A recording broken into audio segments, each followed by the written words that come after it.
There's other coaches where you watch them operate, you know they're Western Pennsylvania. You hear them talking shit.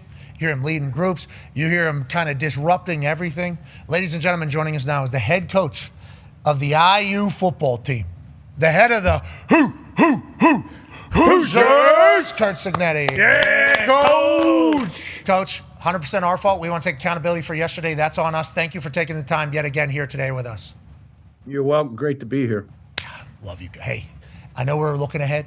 Okay, we got another game. We won't go back to yesterday. We got a lot in front of us. There's a lot of opportunity still. I know all those things, Coach. I just want to let you know, man, we had a great Saturday in Oregon, didn't we? That was a good time. Yeah. That was a good time for us. I want to let you know, I appreciated your team. I had a lot of faith in your team. I respect the shit out of your team. Let's talk about your team. I also respect and appreciate Oregon as well. I think they still have everything in front of them, which is why it was such a big win for you. This year, feel more mature, felt ready for that type of game, do you think, going into that? And what does this mean for your team going forward this year as everything literally is right in front of you still?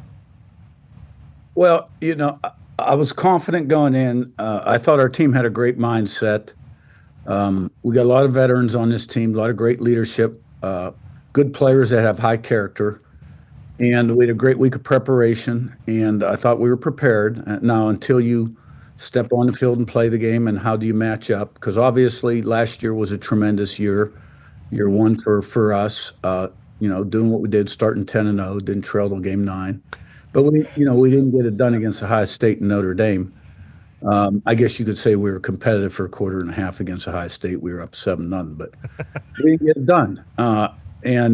So I thought Oregon was an extremely impressive team on tape. I have a lot of respect for Coach Lanning. They got a lot of great players, and it was a hard place to play. And it's been a while since they had lost a game there. So I thought it'd be critical that,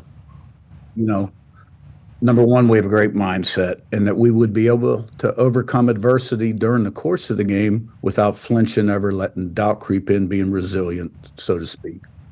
And I thought it was a physical, hard-fought game, but we did a great job on defense, particularly in the second half. The things we got done, gave up 3 points and got 2 turnovers. I think they had 40 total yards in the second half outside the last prevent drive. Offense answered their scores with 75-yard touchdowns. Great drive again at the end of the half with 24 seconds. We did that the week before against Iowa, too. Special teams was really good. Been good all year, that 58-yard field goal, 2 other ones. We've been pretty good in all phases, so it was a great program win. Yeah, I'd say. And you talk about being pretty good in all phases or great in all phases. Because I live here, seen it. The reason why that game is such a big deal, I think, for the brand of IU football is because the whole world saw it and heard about it. And I think that's huge for you. I love that you're a Gatorade Zero Glacier Freeze guy. I am as well. It's by far the best one. It is by far the best one that they have. No questions asked. Great taste out of you, okay? I like what you're doing. But, yeah, exactly. Cheers to you. I assume IU's getting paid. If not, they should be. We are not. I am not. This is just, zero sugar. Let's keep it moving. But Kirk Herbstreit brought up a good point, and Kirk has respect for the Big Ten. Kirk has seen the Big Ten. But there was a stat that was out there. It was like Indiana is 1-71 in these games in the history. And I immediately said, well, the IU football program literally just started last year. Okay, so that is kind of how I feel about it. And I know I'm not the only one. There's a lot of people around Indiana that feel that way. Do you feel the same energy or even more energy than last year with the hot start that you've had this year? How does this support feel from IU? Because this is all brand new to Hoosiers fans. They're all football people, but Hoosier football is very new to them. How has it felt kind of rallying for the next 5, 10, 15 years of a program here that you're building from scratch in Bloomington? Yeah, well, we have the largest alumni base in America right now, over 800,000. We took over number one a month and a half ago. Wow. I think we built on our successes all the way around and all the things that are important to a program. I mean, the games are sold out. The fans are crazy and nutty. Giving has really increased, and we're getting more high-profile, high-powered donors into the program. Facilities are improving. Obviously we're in rev share now, and NIL will be a key component in that as well. Staff salaries, those kind of things.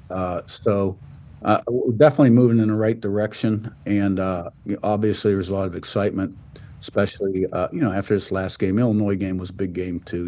They were number 9 in the country. And then you go to Iowa. That's a really hard place to play now. and that was a hard-fought game and win that one. But I think it's really important, and I addressed this Monday with our team, that we rip the rearview mirror off. And, this team's met every challenge up to this point, but why have they met every challenge? It's because of their commitment to the process, doing the things they have to do to be prepared and give themselves the best chance on Saturday. And then even when you are totally prepared, you got to put it on the field. Plays 1 to 150, and you got to play a certain way. So we have things we preach. I really believe in college football. Game 1 and game 2, everybody's ready to play. After that, who shows up ready to play? And we have to show up ready to play this week and have a great mindset and do the things you got to do from a preparation standpoint, because anyone can beat anyone. 95% of teams in P4 are capable of beating one another on any given day. And Michigan State's got good players. They got good coaches. They went on the road. They lost 2 hard-fought road games at USC and Nebraska. They were dogfights. And I'm sure they're disappointed by their last game at home against UCLA. But they got a lot of character on that team, and I expect their best shot. As you should, because you're not taking anybody by surprise anymore. Go ahead, AJ. Yeah, Coach, Roman Hemby, your running back, we saw him obviously in a couple of those highlights against Oregon. How nice is it to bring him in for Maryland and to see how he's kind of developed it feels like he's actually a great leader for the team, a veteran player, but the guy runs so hard and seems like he's very versatile and can do it all. Like, what does he do for your offense? Yeah, I think you hit it right on the head. You bring in guys like Hemby, Coogan, and there's others. But Hemby's a warrior. He shows up every day at practice, and he's 100% effort all the time. Finishes runs and team run drills. Great hands out of the backfield. Pass protection, we needed to work on a little bit when he first got here, has really improved. And you saw it, against Oregon. I mean, he's a hard downhill runner that has good speed, great hands out of the backfield. And he's just very consistent. Like, a lot of times when you go in the portal, you can research him, you see the stats, maybe you played against them, you hear good things, but you really don't know these guys until, you go through spring ball, fall camp, and play a few games. He is an A+ in every area that you're looking for in terms of getting ready to play and playing to your full potential. Everybody's trying to do what you do. You just talk about not knowing who these guys are out of the transfer portal until after spring through fall camp and then a few games. Everybody's looking at what you were able to accomplish and saying, hey, if we have a good transfer portal run and we get the right guy in here, we can turn into a number 3 team in the country in 2 years. There's a question now Connor has about what you've been able to do with there's a lot of people in that transfer portal, and you've talked about the stars and everything, what you're looking for. Connor has a question. Yeah, Coach, to Pat's point right there, Mendoza was a name last year, but now he is one of the names in college football, and, you've turned him into that. We talk about it in the NFL with Baker Mayfield and his OCs. He makes his OCs, head coaches. You basically make these quarterbacks absolute superstars. What kind of traits do you look for when you're in the portal, when you are recruiting, to, know that this kid has something in him that you can you mentioned full potential, bring out his full potential? Is it character? I heard you talk about character at Michigan State and your own team heading to Oregon, and that felt like a massive thing. We just talked to Coach McCarthy about QBEQ, emotional quotient, and just about the importance of that when it comes to football. What are the specific things you're looking for in all the players that you currently have in your team? Mm-hmm. Well, you got to have a blueprint and a plan, first of all, for how you're going to run your program. But this business is all about recruiting, development, and now retention.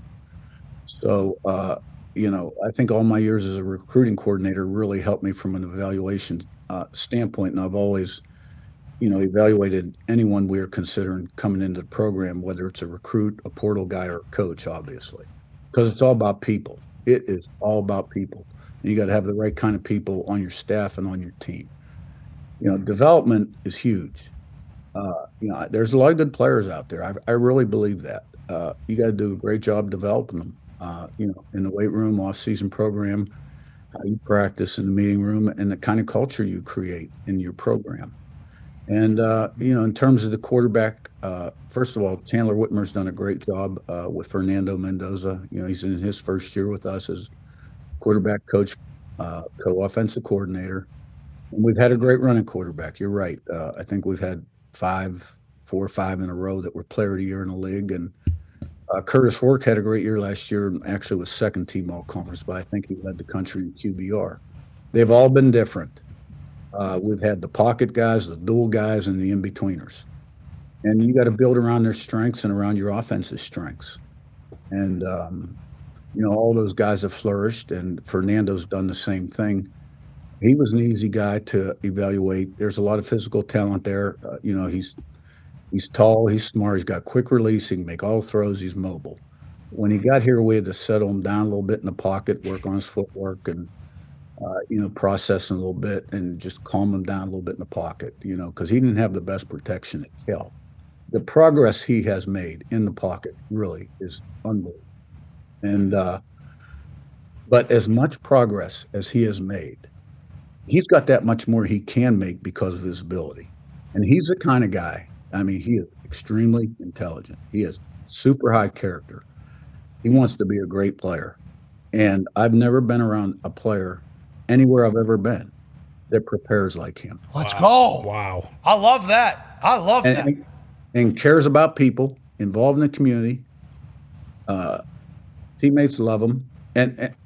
But he's not a real rah-rah guy now. You know what I mean? He leads by example. That's high. How the quarterback needs to lead. Hey, that's high EQ, I think, is what I'm hearing from Mike McCarthy. The emotional quotient for him through the roof, physical talent through the roof. His accuracy is insane. Yeah. You watch him play, it's like, oh, that's a Sunday guy right there. That is a Sunday guy. Can extend the play as well. And now he's doing something special down there in Bloomington that we've never seen before in this state. Now, on that note, whenever you got here, you were something that I don't think anybody has seen in D1 ball. Go ahead, Ty. Yeah, and it was a breath of fresh air, Coach. And obviously, everyone, right after, whether it was you saying, hey, listen, I've never taken a back seat to anybody, I'm not going to do it now, and maybe kind of jousting with Ohio State a little bit and Purdue, and then the Google me, I win, that's going to follow you the rest of your life because you continue to do it. Do you think, are you at a point now where you don't feel like you have to maybe, quote unquote, talk shit or do any of that stuff anymore because it's like, hey, guess what? I can say whatever I want to say, but we're playing on Saturday and we're coming in there to kick your ass, and now people know, hey, Indiana actually really might come in here and beat our ass. Yeah, there's no doubt about it. I feel like this year I'm back to who I was. This may be 44 or 43 for me. I don't know. The other 41 years. But, just what's our response going to be this week against Michigan State coming off the Oregon win? What you saw last year for me was sort of my response to my first 8 hours on the job here. What I detected, noticed, and saw and didn't like. And I wasn't going to lower my stand. I'd come from a championship program. We'd won 5 straight championships. Hell yeah. And I wasn't going to have my standards lowered by everything I felt, saw, and heard. And so I got a little mad. Yeah, I did. And it all started at the basketball game. It really didn't. It started when I stepped into the stadium for the first time ever and got on the elevator with the AD, and he got an earful. And then it just took on a life of its own after that. I get it. So, yeah, I don't need to do that. We've established Yeah, I don't need to do that anymore. We established it 8 hours in. Okay, a lot needs to change. I'm sick of all of this, everything. The questions were probably condescending. The things you were seeing were probably condescending. All of a sudden, well, this is a tall task. We don't have this. We don't have this. I'm sick of this, okay? We were winning here because I decided to come here. That's what I was going to get. And you got to talk your shit. I love that. And now you're at the point where, after the Oregon win, it certainly helps. And I'm excited to see how your team responds as well. This is a big test for your team now. They talk about, handling failure. Handling success is obviously the hardest thing. That's all you've ever really done. You can Google that. I'm excited to see your boys respond. But I also appreciate the fact that you look around and you're like, all right, I don't have to tell everybody that we're going to beat the shit out of them. They kind of understand that now. You're the man, Coach. We appreciate the hell out of you. Well, I love you guys. And I heard you talking about the Gateway Gators against Plum Mustangs the other day. Hell yeah. You know what I mean? Terry Smith is interim head coach up there at Penn State. Gateway Gator, great. And that's a great football coach. Let me tell you, he'll do a great job there. As will you. That's the head coach at Indiana, Curt Cignetti. We'll continue digitally. Cheers. Goodbye. All right, we're still live. We're still live. So don't say anything. Don't bear. We're still live. There's people still watching. Coach, we love you, man. Congratulations on all the success, and thank you for the time. Got to keep it going, man. All right. Hell yeah. Can't wait to get back down there, brother. Can't wait to get back down there. Maybe stop by Glad the you're in our house. state. I'm glad you're in our state. You're my homeboy now. Hell yeah. You're damn right. I'm Fucking glad you're in right. our state, You should go brother. down the house. Like, Fuck yeah. Hey, I need to go down the house. Putting green, the whole thing. The whole family. Tell the family we said hello and grazie down there. Okay, let's go. That's an open invitation. All right, whole Boom. crew, we're Yeah. coming. Ladies and gentlemen, Curt Cignetti, thank you. Yeah, coach. He's hilarious. The best. He is himself. Oh yeah. He said pocket, like the way you did with the golf Yeah, club. a pocket. Oh, yeah. Come out of the Oh, pocket. pocket. Yeah, so he's Western Pennsylvania. I mean, we had Mike McCarthy and Curt Cignetti. We're talking about Pittsburgh just having its, influence on football still happening, still very Hell real. yeah. But him walking into that building and just everybody there just being like, why would you come here? What do you... do we have a weight room? Ooh, Not a good one. I think... We got half of one. Him being on edge all year. And just being like, oh, I hate all of Yeah. I'm No more way. myself this year. No way. I'm moving my whole family here. I'm moving my whole family. I mean, he called his shot. Can you imagine if he does all that stuff and they go 4-8? Like, that's not good. But he knew. He's like, fuck it. I'll call my shot, and then we will just beat the shit out of everybody. You know how coaches speak through the media to their players? He was speaking to the entire state of Indiana. He was like, obviously he was talking to college football, but he was also talking to IU alumni, which I just saw the tweet. 805,000 now is their alumni, which I don't know how that happens a couple months ago. Indiana University is now home to the nation's largest living alumni network, powered by more than 805,000 living alumni. IU's vast alumni network provides unparalleled opportunities for connection, career advancement, and lifelong growth. That's also and NIL for our football team and our basketball teams. You can also add in there. So are they like they were tied with another school and then somebody passed? Rest in someone peace. died. It must be a Couple- network. couple It must people be like died. some sort of website, and They they have sign the up. most. Yeah, Either that or like my assumption. Active, you're saying. Also, Yeah. like the football team being as good as they were last year, I wonder what that did for enrollment this year. For like that's a big deal for kids going to college. Like, oh shit, we might get a college football playoff team next year. Like, yeah, if I'm on the edge between Indiana and Ball State, like probably going to IU. Indiana also good time. Yes, for sure. Noted good. Big Ten school. Bloomington noted good time. Yeah, you're right. I guess that is Big Ten school. Huh? All Big Ten schools good time.